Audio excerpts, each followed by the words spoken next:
To serve great food is to create memories for your customers.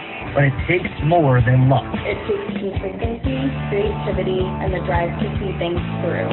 And every day, the stakes are high, which means it's time to stand up from your computer and start getting real. To own your kitchen is to own your bottom line. This is the real world. And now, this is the real world. And now, this is the real world. And now is the time to foodify your business. Hey everyone, welcome to F Your Business Podcast. I'm Scott, we have Chris here. I guess the first question, Chris, we got to ask, do you think they put us on a podcast after the webinar because we were too ugly for video, or they like we had to say? That's the only explanation I could come up with. Yeah, that's what I was thinking. So we are making some burgers today, right? We got some burgers cooking. Maybe you can hear it in the background. So we're talking about food costs, we're talking about food quality. So Chris, what we got going on? You're manning the grill right now. Well, the big part, right? We're trying to figure out fresh versus frozen. I'm a firm believer in fresh wins every time. So we have some frozen burgers here, and we have some fresh burgers, and we're going to... And we went top of the line frozen too, right? We went with the good ones just to at least give them a fair shot. Well, we went with one of the better ones for sure, one of the most popular. So we definitely didn't want to cheat them in any way. But basically is what we're going to find out here. We're going to have some people do a taste test, and we're going to see which one they prefer. And then obviously we got the cost basis in it. There's a lot that goes into that, right? We got quality, we got price, we got... And one of the things I think that people don't realize is fresh actually is cheaper to prepare than the frozen. Everyone's under the assumption that frozen is cheaper, and it's not. It's an inferior quality, so always go fresh. Your food costs will be better, and we're going to break it down for you. Your food costs will be better, and you're going to serve a better product to your guests. And quicker, right? How long have those frozen burgers been cooking? Right? Well, the frozen burger's been on for a good 10 minutes now, and they still got a few to go, where the fresh is probably going to cook for about 6 minutes. So it's at least half the time. Hey, Chris, can I get my frozen burger rare? How about that? Can you make that rare for me? Oh, not a frozen burger, you can't. We'll go one size fits all, I guess, That's right? it. We'll go right to mid-well or well done. And, you got to make sure you cook all that water out of those frozen burgers. Yeah, I think we're not going to get the same weight we got into when we started on that. No, you can see them shrinking down already. Yeah, and if you look at the fresh, they're holding their size. Yeah, third pound is starting to look more like not a third pound on one side here. Right. But so you figured out the food cost. Let's talk about that a little bit. I mean, so frozen burgers, we're going to say about $2.50 per burger. So we're at $2.50 for the frozen burgers per patty. And that's we're only counting burger, cheese, and bun. Well, and $2.50 is the burger itself. Right. So figure you're going to add another, you want to call it $1 for the roll and the cheese. That fair? Yeah, we're going with a brioche bun. The brioche bun is roughly 70 to 75 cents. So that's me opening it. Yeah, that's the brioche. So we're going with that, and again, that's roughly 70 to 75 cents. Going with 2 pieces of American cheese. That's roughly, we're going to go 25 cents on that, which is going high than what it really is. So you got to figure we're about $3.50 all in for our frozen burger, brioche bun, a couple ounces of cheese. Right. Okay, I'm in on that. All right, raw burger. So now, that's a damn good looking burger from there. That's a great looking burger. So on that, we're looking at about $1.10 for the burger. Right, so burger itself, we'll add the same dollar in, so we're in for about $2.10 opposed to the $3.50. Right, which is right there just shows you fresh is better. It doesn't only taste better, but it's a better profit margin for your restaurant. Scott was saying, if you want to sell this frozen burger and make the same margin off it, you have to sell it for about $3 more than what you sell a fresh burger for. Yeah, exactly, right? If you're trying to get to around that, let's call it 30% give or take food cost, then your multiplier is going to be an extra few bucks. So now you're getting a burger that's probably less ounces, doesn't look as good. We can't offer a temperature, and we're going to have to charge $3 more. I think it speaks for itself. We didn't taste test yet, but I think we know where the answer's going. I think we're all really sure where the answer's going. So we're taking the frozen burgers off the grill now. They look all right. I mean, they look like a frozen burger would. Right, they Chris look, did a hell of a job cooking them. they look like what a frozen burger's supposed to look like, but at the same time, it's not going to be anything like a fresh burger. So we're going to give it a few minutes. Got some cheese on it. Cheese them up, get the buns ready.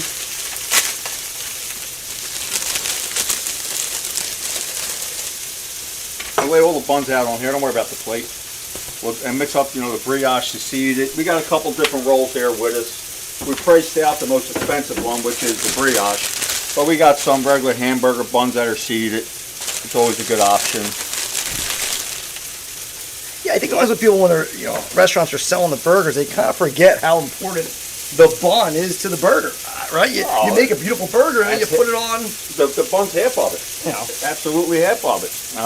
And you also got to make sure your burger to bun ratio is correct. You don't want a burger that sits in the middle of it, you got all the bread around the outside, or you don't want a burger that's falling over the outside and it's too much for the bun. The bun to hamburger ratio has to be equal.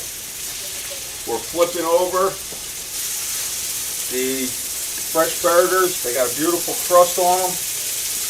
Yeah, and for these really wasn't much prep, right, Chris? Looks like some salt, pepper on there. It's giving a nice sear. So what we do is salt and pepper on the top of the burger, and you put that down first, get a nice sear. That gives you a nice crust. That's all the seasoning you need, salt and pepper. And I did the same treatment to both, the frozen and the fresh, just to be fair. Now that we are full and we did our taste tests, Chris, the entire team here at the Largo Group, and again, accountants, restaurant people, combination of people that tried all the burgers. Let's start with that. Yeah. So everyone tried them. We went through. They noticed the size difference between the frozen and the fresh, which was a good catch by them. Overwhelmingly, they picked the fresh burger over the frozen, which wasn't a surprise. They would. Again, we go back to the cost of it. You could serve 2 burgers from the fresh and only 1 from the frozen for the same cost. So, and I tried to cheat, Chris. I tried. I got the best. I got the best burgers, a little sweet onion frozen burger. You tried. I thought there might be a chance to take out the competition with that. You tried. You could have put barbecue sauce on anything you wanted. It wasn't going to go. Well, and I think what was interesting is the size difference. Like when you walked in the room, you could immediately tell, which was a surprise to me. I wouldn't have thought that you could tell as quickly. Right. So it is interesting to think if you're serving that, like you really can visually see such a difference. And they were the same exact size. They were all 1/3 of a pound. And all the water cooks out of the frozen. And it doesn't out of the fresh, obviously. But basically goes right to well done, right? Right. Frozen right frozen to well. to well done. There's no in between. Now, talk a little bit about, do you think there would be a big difference in prep? Like No, labor-wise? it literally takes a second to get a hamburger ready. I mean, if you were going to, a lot of places roll them out fresh every day, and you could do like 10 pounds of hamburger inside of 10 minutes. It's a simple process. It's because you don't want to overroll them. You want to roll them real loose, smash them down, form them into a patty, and then when you put them on the grill, put salt and pepper on top. And when you cook the side with salt and pepper, it makes a crust, which gives it a great texture. Yeah, and what's interesting is when you taste it, like Scott said, the frozen one had a lot of seasoning. You could taste like it was very I thought it was a little too salty. It's a lot of sodium. It was a lot. Yeah. But on the fresh side, you only use salt and pepper, but it had a great taste. That's it. That's all it needs. Simple is better. Yeah. And we didn't add any condiments to it, which always make a burger better as well. Tomato, onion, lettuce, A1 salsa, ketchup, mustard. So we didn't do any of that. It was just plain burger with cheese. I think another interesting thing is the fact that we use the same type of bun for both sides. So no matter what, quality doesn't have to be difficult. Even if you add a quality item to something that's, not as fresh, it doesn't necessarily mean that it makes the overall taste better versus when you're going fresh for the entire entree itself. Yep, I agree. And also, if you look at the bun burger ratio, the fresh burger covers the whole bun. The frozen burger shrinks down inside of it, and there's a lot of bread around the rim, so the ratio is not correct. Yeah. So what are some of the misconceptions? And if I was someone who was like going to add a burger to my menu, what would be some of the misconceptions or the reasons why I might think frozen is better. Frozen's cheaper. Mm. And they don't realize it's not. It's just, it's just integrated into them that frozen's cheaper, Okay. right? And it's definitely not. And it's definitely not nowhere near the burger. So your quality is less and you're paying double the price. I think people think they can't manage the prep size, where if you're a manager or owner, you don't need to check every burger. Just walk over, someone's prepping, just spot check a couple on a scale. That's all. It's That's all not it is. hard to If make you're sure. going to stand there and check them the whole time, you might as well do it yourself, right? Spot checking like anything else. You spot check them. Even once they're rolled out, formed into a patty, in the walk-in there with your scale. Throw a couple on there. It took about the same Check time as taking the little wrapper off the frozen It one. was right, actually Chris? faster. It was pretty close. I had It a was fight pretty with, quick. with the wrapper on the frozen ones. It was stuck to it. A little paper on there. Well, I think you're right, though. That is the other misconception is the risk factor. Right? If I'm going to add a burger and meat isn't really something I do a lot of, like, is there a lot of added risk with fresh? Yes. And I know people worry about if it's frozen, it could stay in there. I don't have to worry about it's going to go bad. You have to know your business. You have a product mix for a reason. You look at it. You say, okay, we sold 10 burgers last Monday, for example. So, I'm going to make 15 this week because we want to try to pump it up, word of mouth, try to sell it a little more. And you do that day by day, and you make what you need for the day. And it doesn't get any simpler. And again, use your product mix. That's why it's there. And I think the other thing Scott brought up was to talk a little bit about the idea of a taste at the beginning of a shift. Yeah, I think whether it's a burger or French fry or anything you're cooking, I think you got to start with, we're about to open the restaurant. This is the best food we're going to serve all day, right? If we're not 100% when we open. Right. Our product's not fresh. We're not cooking our best burger to a perfect temperature.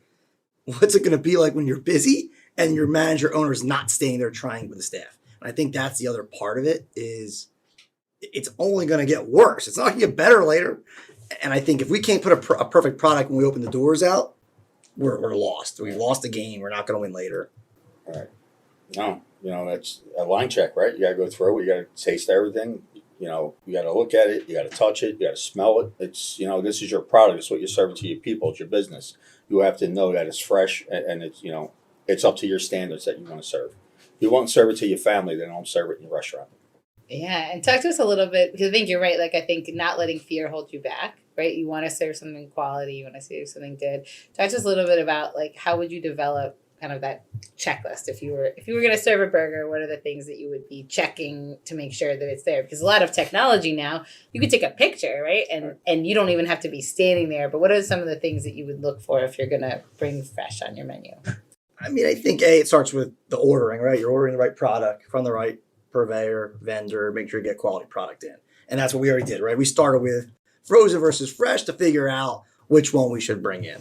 And then making sure, obviously, that it's perfect when we're cooking it. What's the right prep size look like? How is someone validating that? Whose job is to validate that? I think that's where a lot of people forget is you can have every great system in place, but if there's not on someone's checklist to check the burger prep size or to check is it old or not old? Is it fresh? You're not getting a good burger. And our consumer's pretty smart. You can put whatever you want on it. Put some pulled pork on your burger, your barbecue sauce, your onion ring. If it's a sucky burger, it's going to suck. I'm sorry. Like, right, Chris? You're not fixing it. Doesn't matter what's on it. Right. You're not covering it up. Absolutely. Yeah. And that's why everything should be dated label, with the date that you prepped it and the date that it expires. And there are no judgment calls. Well, it looks good. No, it don't. It's almost. It's almost no good. No, it's no good. Throw it away. Yeah. But again, if you are really going through your product mix, you're not going to have that problem. And if by chance you did have a slow day, something happened, your burger could be turned into something else. You could go into your chili. There's something you could do with it. You don't have to lose it. Yeah. I think another thing to look at too, like we know quality is important, but consistency. So I think with something that's fresh, you can be more consistent because the product versus frozen, that brand might change or go through their own internal changes that will affect the product that you put out. Oh, absolutely. If you're doing it yourself, it's consistent, right? You're buying it out of a box. You don't know. Mm-hmm. And if they do go out of business, then you got to find a new brand. Mm-hmm. But if you're serving out of a box, I don't think you're selling many anyway. Well, what's interesting is I think perception-wise, like if I'm a restaurant, you think like, oh, if I do fresh, I'm gonna have the risk that someone does a huge burger, right? Like they double the size. Right. But what's interesting is the cost difference. Even if someone did, an ounce too much or Right. a little big, you still are. You're still way under what a frozen burger costs you. Yeah. Right. But if you have the correct procedures in place, you have the right team, it's easy to manage. It's not difficult to make a burger 1/3 of a pound. So what's the one thing someone listening, they serve burgers on their menu, what's the one thing they should go back into their kitchen and check today?